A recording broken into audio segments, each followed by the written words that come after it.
بسم اللہ الرحمن الرحیم۔ السلام علیکم ویورز، آپ کا میزبان انجینئر ڈاکٹر ساجد اقبال ایک نئی ویڈیو کے ساتھ آپ کی خدمت میں حاضر ہے۔ آرتھر ایش ایک وقت میں دنیا کا سب سے بڑا ٹینس پلیئر تھا۔ وہ افریقن امریکن تھا۔ وہ ورجینیا کے مشہور قصبے رچمنڈ میں پیدا ہوا۔ اس کے والدین دونوں کالے تھے۔ اس نے بچپن میں ایتھلیٹ بننے کی کوشش کی لیکن جسمانی کمزوری کی وجہ سے کامیاب نہ ہو سکا۔ 6 سال کی عمر میں اس کی والدہ کا انتقال ہو گیا۔ وہ اکیلا رہ گیا۔ جب تنہائی ستانے لگی تو اس نے فیصلہ کیا وہ دنیا میں کوئی ایسا کام کرے گا جو اس سے پہلے کسی کالے نے نہ کیا ہو۔ اس نے ٹینس کھیلنا شروع کر دی۔ وہ کورٹ میں داخل ہوا تو اس نے کمال کر دیا۔ وہ 1963 میں امریکہ کا سب سے بڑا ٹینس پلیئر تھا۔ حکومت نے اسے ڈیوس کپ کی ٹیم میں شامل کر لیا۔ وہ امریکہ کی قومی ٹیم کا پہلا کالا کھلاڑی تھا۔ وہ ڈیوس کپ جیت گیا۔ یہ ایک حیران کن کامیابی تھی۔ 60 کی دہائی میں امریکہ کے اخبارات، ریڈیو اور ٹیلی ویژن چینلز نے اسے اتنی کوریج دی کہ وہ 1969 میں امریکہ کا سب سے زیادہ مشہور شخص تھا۔ 1969 میں جنوبی افریقہ میں ٹینس کا میچ تھا۔ آرتھر ایش نے ساؤتھ افریقہ کے ویزے کے لیے درخواست دی۔ اس کی درخواست مسترد کر دی گئی۔ اس وقت ساؤتھ افریقہ میں گوروں کی حکومت تھی اور وہ کسی کالے کو ویزا جاری نہیں کرتے تھے۔ آرتھر ایش کے لیے یہ بہت بڑا چیلنج تھا۔ اس نے ٹینس چھوڑ دی اور امریکہ میں کالوں کے حقوق کی جنگ شروع کر دی۔ مشہور آدمی تھا۔ میڈیا اور عوام اس کے ساتھ تھے۔ اس نے اپنے چاہنے والوں کی ایک عظیم فوج بنا لی، یہاں تک کہ امریکہ اور اس کی حلیف طاقتیں کالوں کے حقوق تسلیم کرنے پر مجبور ہو گئیں۔ ساؤتھ افریقہ کے سفارت خانے نے بھی اسے ویزا جاری کر دیا۔ جب وہ ساؤتھ افریقہ کا ویزا لے کر نکلا تو کسی نے کہا آرتھر ایش نے ویزا تو حاصل کر لیا لیکن اب وہ ٹینس نہیں کھیل سکے گا۔ اس شخص کا خیال تھا کہ جو آدمی اتنے سال ٹینس کورٹ سے باہر رہا ہو اس کے لیے دوبارہ نیشنل چیمپئن بننا آسان نہیں ہوگا۔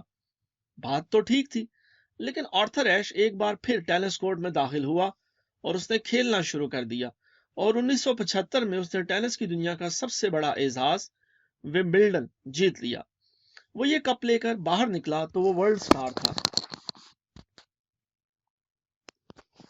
1980 میں اسے دل کا دورہ پڑا۔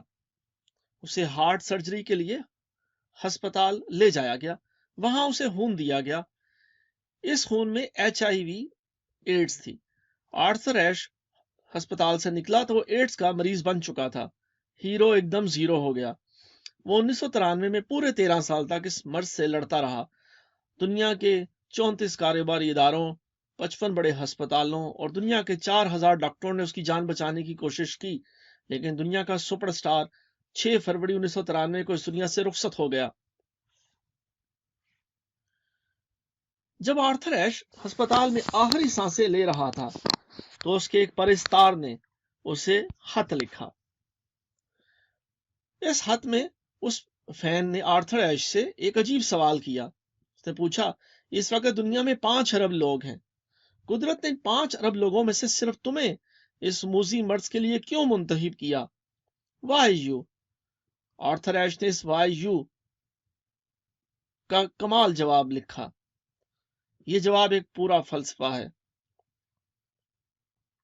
آپ جب بھی زندگی سے مایوس ہوں، جب بھی خود کو بد نصیب محسوس کریں تو آرتھر ایش کی وہ چند لائنیں نکال کر پڑھ لیں۔ یقین کریں کہ آپ خود کو دنیا کا خوش نصیب ترین شخص سمجھنے لگیں گے۔ آرتھر ایش نے جواب دیا، دنیا میں ہر سال 50 کروڑ بچے ٹینس کھیلنا شروع کرتے ہیں۔ ان میں سے صرف 5 کروڑ بچے یہ کھیل سیکھ پاتے ہیں۔ ان 5 کروڑ بچوں میں سے صرف 5 لاکھ نوجوان پروفیشنل ٹینس پلیئر بنتے ہیں۔ ان 5 لاکھ نوجوانوں میں سے صرف 50,000 کھیل کے سرکٹ میں داخل ہوتے ہیں۔ ان 50,000 میں سے صرف 5,000 گرینڈ سلیم تک پہنچتے ہیں۔ ان 5,000 کھلاڑیوں میں سے صرف 50 ومبلڈن کھیلنے آتے ہیں۔ ان 50 میں سے صرف 4 سیمی فائنل تک پہنچتے ہیں، اور ان 4 میں سے صرف 2 فائنل کھیلتے ہیں، اور ان 2 میں سے صرف ایک شخص کو ومبلڈن کپ ملتا ہے۔ اور میں دنیا کے ان 5 ارب لوگوں میں سے ایک ہوں جسے ومبلڈن کپ ملا تھا۔ میں دنیا کے ان 50 کروڑ کھلاڑیوں میں سے واحد شخص ہوں جس نے ٹینس کھیلنا شروع کی اور وہ ومبلڈن تک پہنچ گیا۔ میں نے زندگی میں ٹینس کے 800 بڑے اعزاز حاصل کیے۔ یہ ریکارڈ تھا۔ مجھے اچھی طرح یاد ہے میں جب بھی ٹرافی، کپ یا ایوارڈ لینے جاتا تھا تو میں خود کو اس اعزاز کا حقدار سمجھتا تھا۔ میں نے کبھی اپنے رب سے یہ نہیں پوچھا، اے اللہ تعالیٰ تم نے پوری دنیا میں سے صرف مجھے ہی اس اعزاز کے لیے کیوں منتخب کیا؟ وائی می؟ میں ہی کیوں؟ آج میں تکلیف میں ہوں، مجھے جب درد ہوتا ہے اور میں اللہ سے پوچھنے لگتا ہوں وائی می، تو مجھے اپنے وہ تمام اعزاز یاد آ جاتے ہیں، اور میں سوچتا ہوں کہ جب میں نے اپنی کامیابیوں پر اللہ تعالیٰ سے یہ نہیں پوچھا گاڈ وائی می، تو آج مجھے اپنی تکلیف میں بھی اس سے یہ سوال پوچھنے کا کوئی حق حاصل نہیں۔ جب میں اپنی کامیابیوں پر اس کا شکر ادا نہیں کر سکا تو مجھے آج اپنی ناکامی پر بھی اس سے کوئی شکوہ نہیں کرنا چاہیے۔ آرتھر ایش نے مرنے سے چند لمحے پہلے کہا تھا، اے دنیا کے لوگوں، اللہ کو کبھی یہ نہ بتاؤ کہ تمہاری مصیبت کتنی بڑی ہے، تم ہمیشہ اپنی مصیبت کو یہ بتاؤ کہ تمہارا رب کتنا بڑا ہے، تم دکھ اور تکلیف سے رہائی پا جاؤ گے۔ آرتھر ایش نے مزید کہا تھا، جس شخص نے کامیابیوں پر شکر ادا نہیں کیا اسے ناکامیوں پر بھی شکوہ کرنے کا کوئی حق حاصل نہیں، اور جو شخص اپنی مصیبت کو اپنے رب سے بڑا سمجھتا ہے اسے اللہ کا بندہ نہیں کہلانا چاہیے۔